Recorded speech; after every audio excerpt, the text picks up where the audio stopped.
রান্নাঘরে এই জিনিসগুলো রাখলে বাড়ে সম্পদ।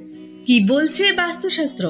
আসুন জেনে নিই কোন কোন জিনিস রান্নাঘরে আমরা রাখবো এবং কোন কোন জিনিস রাখবো না। রান্নাঘরে রূপা বা স্টিলের কলসিতে জল ভরে রাখা শুভ বলে মনে করা হয়। ঘরে সুখ সমৃদ্ধি আনতে রান্নাঘরে সবসময় 1 চিমটে হলুদ রাখতে হবে এবং রান্নাঘরে গুড় ও ধনে একসঙ্গে রাখা অত্যন্ত শুভ বলে মনে করা হয়।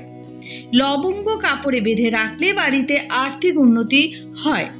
তো আর্থিক সুখ সমৃদ্ধির জন্য অবশ্যই রান্নাঘরে লবঙ্গ কাপড়ে বেঁধে রাখুন। রান্নাঘরে দক্ষিণ পূর্ব দিকে লাল রঙের কাপড় রাখা শুভ বলে মানা হয়।